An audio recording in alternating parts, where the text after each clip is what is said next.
ಆಗುತ್ತೆ. ಇವಾಗ ನಿಮ್ ಇದ್ರಲ್ಲಿ ನಿಮ್ ಎಕ್ಸ್ಪೀರಿಯನ್ಸ್ ಅಲ್ಲಿ ನೀವು ನೋಡಿರೋ ಪ್ರಕಾರ ಇವಾಗ ಖಂಡಿತ ನಿಜ ನಮ್ಗೂ ಇವಾಗ ತುಂಬಾ ಅರ್ಲಿ ಏನಾಗುತ್ತೆ ಅಂತ ಹೇಳೋದಕ್ಕೆ. ಬಟ್ ಇವಾಗ ಒಂದ್ ಎಕ್ಸಾಂಪಲ್ ಯಾವ್ದೋ ಒಂದ್ ಮ್ಯಾಚ್ ನಡೀತಾ ಇದೆ, ಬೆಂಗಳೂರಲ್ಲಿ ಕ್ರಿಕೆಟ್ ಮ್ಯಾಚ್ ನಡೀತಾ ಇದೆ, 2 ಓವರ್ ಬಿದ್ದ ತಕ್ಷಣ ನಮಗ್ ಗೊತ್ತು ಇವತ್ತು 200 ಅಟ್ಲೀಸ್ಟ್ ಒಂದ್ 70% ಆಫ್ ದ ಟೈಮ್ಸ್ ಅದಾಗುತ್ತೆ. ಇನ್ನು most of the cases 5-6 over ಆಗ್ಲಿ ನೋಡೋಣ, ಅವಾಗ ಗೊತ್ತಾಗಬಹುದು ಎಷ್ಟು ಹೊಡಿತಾರೆ ಅನ್ನೋದು ಅನ್ನೋಣ. ಸೊ ಇವಾಗ ನಿಮ್ ಪ್ರಿಲಿಮಿನರಿ ನಿಮ್ಗೆ ಇಷ್ಟೇ ಇನ್ಫಾರ್ಮೇಶನ್ ಇರೋದು, ನಿಮ್ದು ಹೆಂಗ್ ಹೋದ್ರು ಅದೇನ್ ತಪ್ಪೇನಿಲ್ಲ. ಸೊ ಇಷ್ಟು ಇನ್ಫಾರ್ಮೇಶನ್ ನಾವು ಅಷ್ಟೇ ಜಡ್ಜ್ ಮಾಡಕ್ಕಾಗುತ್ತೆ. ಸೊ ಇದರ ಪ್ರಕಾರ 13 ಜನ ಏನ್ ಅರೆಸ್ಟ್ ಆಗಿದ್ದಾರೆ, 13-14 ಜನ, ಇದರಲ್ಲಿ ಎಷ್ಟು ಜನಕ್ಕೆ ಕನ್ವಿಕ್ಷನ್ ಆಗುತ್ತೆ? ಅಲ್ಲ ಇವ್ರು ಎಲ್ಲರೂ ಇನ್ವಾಲ್ವ್ಮೆಂಟ್ ಇದ್ರೆ ಎಲ್ಲರಿಗೂ ಆಗುತ್ತೆ. ಅಲ್ಲ ಇದ್ರೆ ಬಟ್ ಇದೆಯೋ ಇಲ್ವೋ ಅಥವಾ ಅದನ್ನ ಲೇಟರ್ ಅದನ್ನ ಇನ್ವೆಸ್ಟಿಗೇಷನ್ ಅಲ್ಲಿ ಬೇಕಂತಾನೆ ಮುಳುಗಿಸ್ತಾರೋ? ಕೆಲವು ಇನ್ವೆಸ್ಟಿಗೇಷನ್ ಇವ್ರು ಯಾರು ಇರ್ಲಿಲ್ಲ ಅನ್ನೋದು ಅವರನ್ನೇ ರಿಪೋರ್ಟ್ ಹಾಕ್ಬೋದು. 14 ಜನರಲ್ಲಿ ಇವ್ರು ಇದ್ದದ್ದೇ 10 ಜನ ಅಂತ ಹಾಕ್ಬೋದು. ಅದ್ರಲ್ಲಿ ಇನ್ವೆಸ್ಟಿಗೇಷನ್ ಗೊತ್ತಾಗುತ್ತೆ. ಇನ್ವೆಸ್ಟಿಗೇಷನ್ ಆಫೀಸರ್ ಕೆಲವೊಂದು ರಿಪೋರ್ಟ್ ಹಾಕ್ಬೋದು, ಚಾರ್ಜ್ ಶೀಟ್ ಹಾಕ್ಬೋದು. ಇನ್ವಾಲ್ವ್ಮೆಂಟ್ ಇದ್ರೆ ಆಗುತ್ತೆ. ಇನ್ವಾಲ್ವ್ಮೆಂಟ್ ಅಲ್ಲಿ ಸುಮ್ಮನೆ ಅಕ್ಯೂಸ್ಡ್ ಆಗಿ ಸೇರ್ಸೋದು ಅಷ್ಟೇ ಅಲ್ಲ, ಅವನ್ನ ಏನು ಏನ್ ಮಾಡಿದ್ದ, ಅದು ಕೊರಬಿಟಿ ಎವಿಡೆನ್ಸ್ ಏನಿದೆ ಅದು ಕೂಡ ಎಸ್ಟಾಬ್ಲಿಷ್ ಮಾಡ್ಬೇಕಾಗುತ್ತೆ. ಅದು ತಕ್ಕನಾಗಿ ನಿಮ್ಗೆ ಎವಿಡೆನ್ಸ್ ಕೂಡ ಕಲೆಕ್ಟ್ ಮಾಡ್ಬೇಕಾಗುತ್ತೆ. ಇವಾಗ ಉಳಿದಿರೋರ್ನ ಬಿಟ್ಬಿಡೋಣ. ದರ್ಶನ್ ಅವರು ಮತ್ತೆ ಪವಿತ್ರ ಗೌಡ ಅವರು, ಇವರಿಬ್ಬರ ಮೇಲೆ ಕೇಸ್ ಎಷ್ಟು ಸ್ಟ್ರಾಂಗ್ ಆಗಿ ನಿಲ್ಬಹುದು ಆಫ್ಟರ್ ಇನ್ವೆಸ್ಟಿಗೇಷನ್? ಇವ್ರದ್ದು ಮೇಲೆ ಏನಾಗುತ್ತೆ ಅಂದ್ರೆ ಇನ್ಸ್ಟಾಗ್ರಾಮ್ ಅಲ್ಲಿ ಡಿಸೀಸ್ ಮೆಸೇಜ್ ಮಾಡಿರೋದಕ್ಕೆ ಡಾಕ್ಯುಮೆಂಟ್ ಕಲೆಕ್ಟ್ ಮಾಡ್ತಾರೆ. ಇವರು ಆಮೇಲೆ ಇವ್ರು ಪವಿತ್ರ ಇವರು ಒಂದಂಟು ಕಾನ್ವರ್ಸೇಷನ್ ಅವ್ರ ಜೊತೆ ಕಾನ್ವರ್ಸೇಷನ್ ಅಬ್ಡಕ್ಷನ್ ಮಾಡಿರೋದಕ್ಕೆ ಎಲ್ಲ ಟೆಕ್ನಿಕಲ್ ಎವಿಡೆನ್ಸ್ ಕೂಡ ಇರೋದ್ರಿಂದ ಇವರು ಆ ಕೊಲೆ ಕೇಸ್ಗೆ ಬರ್ತಾರ ಬೇರೆ ಪ್ರಶ್ನೆ. ಈ ಅಬ್ಡಕ್ಷನ್ಗೆ ಆಗ್ಬೋದು, 201 ಇಂಥ ಅಫೆನ್ಸ್ಗಳಿಗೆ ಶಿಕ್ಷೆ ಆಗೋ ಸಾಧ್ಯತೆಗಳು ಜಾಸ್ತಿ. ಒಂದು 80% ಇವಾಗ ಫಸ್ಟ್ ರಿಪೋರ್ಟ್ ಇದನ್ನ ನೋಡ್ತಾ ಇದ್ರೆ ಒಂದು 80% ಗ್ಯಾರಂಟಿ ಕನ್ವಿಕ್ಷನ್ ಆಗೋದಂತೂ ನಿಜ.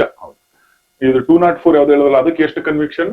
201 ಅದಕ್ಕೂ ಎಕ್ಸ್ಟೆಂಟ್ 7 years ಇದೆ. ಓಕೆ, ಇದರ ಕಡಿಮೆ ಅಂದ್ರೆ ಒಂದು 7 ವರ್ಷ ಅನ್ನೋ ಒಂದು ಪರಿಸ್ಥಿತಿಯಲ್ಲಿ ಇವರು ಇವತ್ತಿನ ದಿನ ಕೂತಿದ್ದಾರೆ. 7 years ಅಂದ್ರೆ ಜಡ್ಜ್ 3 years ಕೊಡ್ಬೋದು, 2 years ಕೊಡ್ಬೋದು, 5 years ಕೊಡ್ಬೋದು. ಒಂದು ದಿವಸದಿಂದ 7 years ಅಂತ. ಒನ್ ಡೇ ಇಂದ 7 years, ಎಕ್ಸ್ಟೆಂಟ್ 7 years ಅಂದ್ರೆ ಜಡ್ಜ್ 1 year ಕೊಡ್ಬೋದು, 1 month ಕೊಡ್ಬೋದು, 7 years ಕೊಡ್ಬೋದು. ಆ ತರ. ಸರಿ, ಇವಾಗ ಇಲ್ಲಿ ಸಿಕ್ಕಿರೋ ಎವಿಡೆನ್ಸ್ ಮತ್ತೆ ಇಲ್ಲಿ ನಡೀತಾ ಇರೋಂತ ಒಂದು ಬೆಳವಣಿಗೆಗಳನ್ನ ನಿಮ್ಗೆ ನೋಡಿದ್ರೆ ಬೇಲ್ ಸಿಗಕ್ಕೆ ಎಷ್ಟು ದಿನ ಆಗ್ಬೋದು ಅಂತ? ಬೇಲ್ ಇನ್ವೆಸ್ಟಿಗೇಷನ್ ಆಗೋವರೆಗೂ ಸ್ವಲ್ಪ ಇಂಥ ಹೈ ಪ್ರೊಫೈಲ್ ಕೇಸ್ಗಳಲ್ಲಿ ಕಷ್ಟ. After investigation file charge sheet ಆದ್ಮೇಲೆ 30 ದಿನ 90 ದಿನ ಮಿನಿಮಮ್ ಬೇಕು ಇವರಿಗೆ. Minimum 90 days. ಮಿನಿಮಮ್ 90 days ಅಂದ್ರೆ 3 ತಿಂಗಳ ಕಡಿಮೆ ಬೇಲ್ ಆಗೋ ಚಾನ್ಸಸ್ ಇಲ್ವೇ ಇಲ್ಲ. That to after judicial custody. ಅಲ್ಲಿಗೆ ಹತ್ತತ್ರ ಒಂದು 4 ತಿಂಗಳು ಇನ್ವೆಸ್ಟಿಗೇಷನ್ ಆಫೀಸರ್ 30 days 60 days ಅಲ್ಲಿ ಚಾರ್ಜ್ ಶೀಟ್ ಹಾಕಿದ್ರೆ ಆ ಚಾರ್ಜ್ ಶೀಟ್ ಆಧಾರದ ಮೇಲೆ ಆರ್ಗ್ಯುಮೆಂಟ್ ಆಗ್ಲೂ ಅಟ್ಲೀಸ್ಟ್ ಟ್ರಯಲ್ಸ್ ಆದ್ರೂ 15 ದಿನ ನಡೀಬೇಕಲ್ಲ, ಅಲ್ಲೂ 1 ತಿಂಗಳಿಗೆ ಬಂತಲ್ಲ. ಖಂಡಿತ. ಸೊ ಇದರಲ್ಲಿ ಇವ್ರ ಎವಿಡೆನ್ಸ್ ಇದೆಲ್ಲದೂ ತುಂಬಾ ಸ್ಟ್ರಾಂಗ್ ಆಗೇನೆ ಇದೆ. ಸೊ ನಮ್ಗೆ ಈಗ ಏನೊಂದು ಕೃತಿ ಆಗಿದೆ ಅದಕ್ಕೆ ಒಂದು ನ್ಯಾಯ ಅಂತೂ ಸಿಗೋ ಅಂತ ಪರಿಸ್ಥಿತಿ ಇದೆ. ಯಾಕಂದ್ರೆ ಮೋಟಿವ್ ಇರೋದು ವಕೀಲ ನಂಬರ್ 112ಗೆನೆ, ಬೇರೆ ಯಾವುದೇ ಅಪರಾಧಿಗಳಿಲ್ಲ. ಮೋಟಿವ್ ನ ತುಂಬಾ ಸ್ಟ್ರಾಂಗ್ ಆಗಿ ಕನ್ಸಿಡರ್ ಮಾಡುತ್ತಾ ಕೋರ್ಟ್? ಹೌದು. ಈಗ ಒಬ್ಬ ವ್ಯಕ್ತಿನ ಇಲ್ಲಿ ಕರ್ಕೊಂಡ್ ಬಂದಿದ್ದಾರೆ ಅಂದ್ರೆ ಯಾವ ಉದ್ದೇಶಕ್ಕೆ ಕರ್ಕೊಂಡ್ ಬಂದ್ರು ಅನ್ನೋದು ಮೇನ್. ವಕೀಲ ನಂಬರ್ 112ಗೆ ತಾನೇ ಬೇಕಾಗಿದ್ದು. ಇವರು 2ಗೆ ಮೆಸೇಜ್ ಮಾಡಿರೋದಕ್ಕೆ ಅದು ಡಾಕ್ಯುಮೆಂಟ್ ಕಲೆಕ್ಟ್ ಮಾಡ್ತಾರೆ. ಅದರಿಂದ 2ಗೆ 2 ಟ್ರಾನ್ಸ್ಪರೆನ್ಸಿ ಮಾಡಿ ಅಬೇಟ್ಮೆಂಟ್ ಮಾಡಿ ಇದೆಲ್ಲ ಮಾಡಿದಾರಲ್ಲ, ಇದರಿಂದ ಇವ್ರ ಇನ್ವಾಲ್ವ್ಮೆಂಟ್ ಇದ್ದೇ ಇದೆ. ಈಗ ಅವ್ರು ಯಾಕೆ ಸುಮ್ನೆ ಕರ್ಕೊಂಡ್ಬಂದು ಯಾಕೆ ಕುಡಿತಾರೆ? ಅವರು ನಮ್ಮ ಅಭಿಮಾನಿಗೆಲ್ಲ ಇವರು ಸೋಷಿಯಲ್ ಮೀಡಿಯಾದಲ್ಲಿ ಬೈದಿದೆ ಅಂತ ಹೇಳಿ ಅಲ್ಲೇ ಸ್ಪಾಟ್ ಅಲ್ಲೇ ಹೊಡೆಯರು. ಇಲ್ಲಿ ಕರ್ಕೊಂಬರೋಂತ ಉದ್ದೇಶ ಇವ್ರಿಗೆ ತೋರ್ಸೋದಕ್ಕೆ ಅಂತ ಆಗಿರೋಂತ ಪ್ರಕರಣ ಇರೋದ್ರಿಂದ ಇವ್ರ ಇನ್ವಾಲ್ವ್ಮೆಂಟ್ ಇದೆ. ಒಂದ್ಸರಿ ಕನ್ವಿಕ್ಷನ್ ಆದ್ಮೇಲೆ ಅಲ್ಲಿಗೆ ಬಂದಂತ ಪರಿಸ್ಥಿತಿನಲ್ಲಿ ಇವಾಗ ಇವ್ರು ಮಾಡಿರೋಂತ ಒಳ್ಳೆ ಕೆಲಸಗಳು ಇರ್ಬೋದು, ಇನ್ನೊಂದಿರ್ಬೋದು, ಮತ್ತೊಂದಿರ್ಬೋದು, ಅದನ್ನ ತೋರಿಸಿ ಶಿಕ್ಷೆನಲ್ಲಿ ಸ್ವಲ್ಪ ಕಡಿಮೆ ಮಾಡಿಸ್ಕೊಳ್ಳೋ ಪರಿಸ್ಥಿತಿಗಳು ಇರ್ತಾವ? ಅಲ್ಲ, ಒಳ್ಳೆ ಕೆಲಸ ಮಾಡಿದ್ದೀವಿ ಮತ್ತೆ ಕೆಟ್ಟ ಕೆಲಸ ಮಾಡಿದ್ರೆ ಜಾಸ್ತಿ ಪ್ರಕರಣಗಳು ಬೇರೆ ಬೇರೆ ತರದ್ ಮಾಡಿದ್ರೆ ಇವ್ರು ಅಲ್ಲ ಬೇರೆ ಬೇರೆ ಪ್ರಕರಣಗಳಲ್ಲಿ ಭಾಗಿಯಾಗಿದ್ರು ಅಂತ ಶಿಕ್ಷೆ ಜಾಸ್ತಿ ಕೊಡಕ್ಕಾಗೋದಿಲ್ಲ. ಇವ್ರು ಒಳ್ಳೆತನ ನೋಡಿ ಕಮ್ಮಿನೂ ಮಾಡಕ್ಕಾಗೋದಿಲ್ಲ. ಏನು ಕಾನೂನಲ್ಲಿ ಇದೆ ಅದ್ರ ಪ್ರಕಾರ ಜಡ್ಜು ಡಿಸೈಡ್ ಮಾಡಿ ಪನಿಷ್ಮೆಂಟ್ ಕೊಡ್ತಾರೆ. 3 ವರ್ಷ ಮಿನಿಮಮ್ ಕೊಡ್ಲೇಬೇಕು. ಅಲ್ಲ 3 ವರ್ಷ ಅಲ್ಲ, ಈಗ ಜಾಸ್ತಿ ಇದೆ ಅಲ್ಲ 7 ವರ್ಷ ಎಕ್ಸ್ಟೆಂಡೆಡ್ ನೀವ್ ಹೇಳಿದ್ದು ಅದು ಒಂದ್ರಲ್ಲಿ 3 ವರ್ಷ ಅಂತೂ ಮಿನಿಮಮ್ ಕೊಡ್ಲೇಬೇಕು. ಅಲ್ಲ 3 ವರ್ಷ ಮಿನಿಮಮ್ ಅಂತಿಲ್ಲ, ಎಕ್ಸ್ಟೆಂಡ್ 7 years ಇವೆಲ್ಲ ಮಿನಿಮಮ್ 3 to 5 years ಎಲ್ಲ ಕೊಡ್ತಾರೆ. ನಿಮ್ಗೆ ಅಬ್ಡಕ್ಷನ್ಗೆ ನಿಮ್ಗೆ ಲೈಫ್ ಸೆಂಟೆನ್ಸ್ ಇದೆ. ನಿಮ್ಗೆ ಅಬ್ಡಕ್ಷನ್ ಕಿಡ್ನಾಪ್ ಮರ್ಡರ್ಗೋಸ್ಕರ ಕಿಡ್ನಾಪ್ ಮಾಡಿ 364 life improvement or extend to 10 years ಇದೆ. ಆಮೇಲೆ ಗ್ರೀವಿಯಸ್ ಹರ್ಟ್ ಮಾಡಿರೋದು ಈಗ ಏನಾದ್ರು ಉದ್ದೇಶ ಇಟ್ಟು ಕರ್ಕೊಂಬಂದ್ರೆ ಅದು ಕೂಡ ಎಕ್ಸ್ಟೆಂಡ್ ಟು 10 years ಇದೆ. 10 years ಇದೆ, ಮಿನಿಮಮ್ 5 to 6 years 7 years ಕೊಡ್ತಾರೆ, ಕಮ್ಮಿ ಕೊಡಲ್ಲ.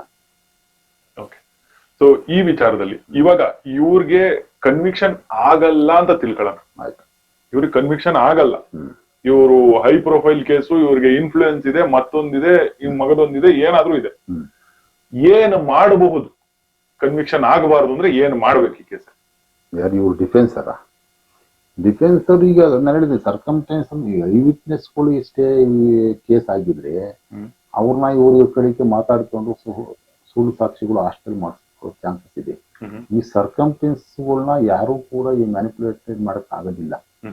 ಇವರು ಇನ್ವೆಸ್ಟಿಗೇಷನ್ ಸ್ಟೇಜ್ ಅಲ್ಲೇ ಇನ್ವೆಸ್ಟಿಗೇಷನ್ ಆಫೀಸರ್ಗಳೇ ಆ ಸಾಕ್ಷ್ಯಾಧಾರಗಳನ್ನ ಚಾರ್ಜ್ ಶೀಟ್ ಫೈನಲ್ ರಿಪೋರ್ಟ್ ಜೊತೆ ಹಾಕದಲ್ಲಿ ಅನುಕೂಲ ಮಾಡಿದ್ರೆ ಇವ್ರು ಬಚಾವ್ ಹಾಕೋದ್ಬಿಟ್ರೆ, ಅಂದ್ರೆ ಯಾವ ತರ ಎವಿಡೆನ್ಸ್ ಹಾಕದಲ್ಲಿ ಹೋದ್ರೆ ಇದು ಕಾಲ್ ಲಿಸ್ಟ್ ಆಗ್ಬೋದು, ಇವೆಲ್ಲ ಏನೇನ್ ನಾನು ಹೇಳ್ದೆ. ಆಮೇಲಾದ್ರೂ ಕಾಲ್ ಲಿಸ್ಟ್ ಹಾಕ್ರಿ ಅಂತ ಜಡ್ಜ್ ಹೇಳ್ಬೋದಲ್ಲ.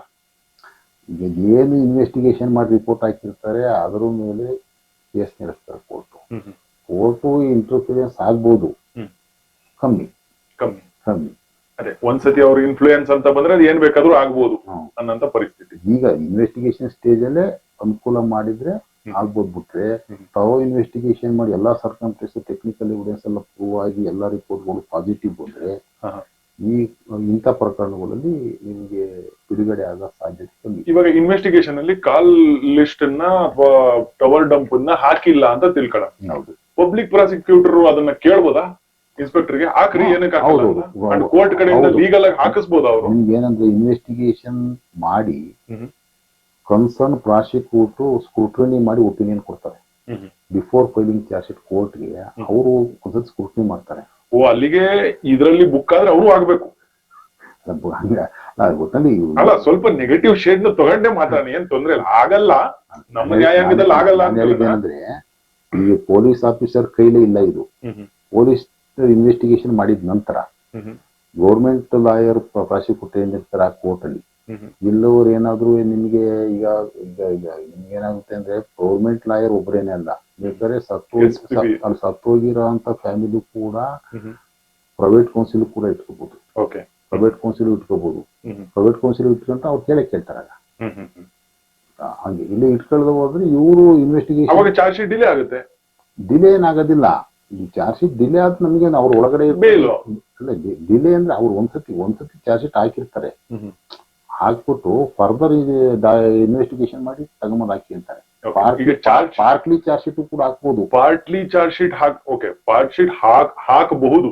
ಅಥವಾ ಇದೆಲ್ಲಾ ತಪ್ಪುಗಳನ್ನ 80ನೇ ದಿನನೋ 85ನೇ ದಿನನೋ ಮಾಡಿದ್ರೆ ಅವ್ರಿಗೆ ಬೇಲ್ ಸಿಗುತ್ತೆ. ಸೊ 90 days ಆದ್ಮೇಲೆ ಹಾಕಿದ್ರೆ ಚಾರ್ಜ್ ಶೀಟ್ ಯಾವ್ದು ಪೇಪರ್ ಹಾಕ್ತಾರೆ 90 days ಆದ್ಮೇಲೆ ಹಾಕಿದ್ರೆ ಡಿಫಾಲ್ಟ್ ಅಲ್ಲ. ಇವಾಗ 85ನೇ ದಿನಕ್ಕೆ ತಗೊಂಬಂದು ಪ್ರಾಸಿಕ್ಯೂಟರ್ ಕೈಲಿ ಕೊಟ್ಟು ಇದೆಲ್ಲ ಇಲ್ಲ ಅಂತಂದ್ರೆ ಅದನ್ನೆಲ್ಲ ತಗೊಂಡ್ಬರಿದ್ರೆ ಇನ್ನೊಂದ್ 5 ದಿನ ಆಗುತ್ತಲ್ಲ ಅಲ್ಲಿ. ಆಗ ಪ್ರಾಸಿಕ್ಯೂಟರ್ ಏನಾಗ್ತ ಮಾಡ್ತಾರೆ, ಆ ಕಾಲಮ್ ನಂಬರ್ 7 ಅಲ್ಲಿ ಇನ್ನೂ ಮುಂದೆ ಸಾಕ್ಷ್ಯಾಧಾರಗಳು ಇಂಥವು ಸಿಕ್ತೆ ನಾವು ಇನ್ವೆಸ್ಟಿಗೇಷನ್ ಇನ್ನೂ ಟೈಮ್ ಜಾಸ್ತಿ ಬೇಕು ಅಂತ ನಾವು ಇಂಥ ಸಾಕ್ಷ್ಯಾಧಾರಗಳನ್ನ ಕಲೆಕ್ಟ್ ಮಾಡ್ತಾ ಇದೀವಿ, ಸಿಕ್ಕಿದ ನಂತರ ಹಾಕ್ತಿವಿ ಅಂತ ಹಾಕ್ಬೋದು, ಹಾಕಿ ಸಬ್ಮಿಟ್ ಮಾಡ್ಬೋದು. ಪ್ರಾಸಿಕ್ಯೂಟರ್ ಸ್ಟ್ರಾಂಗ್ ಆಗಿದ್ರೆ ಇಲ್ಲಿ ಪೊಲೀಸ್ ಅವರು ಏನು ಆಟ ಆಡಕ್ ಆಗೋದಿಲ್ಲ.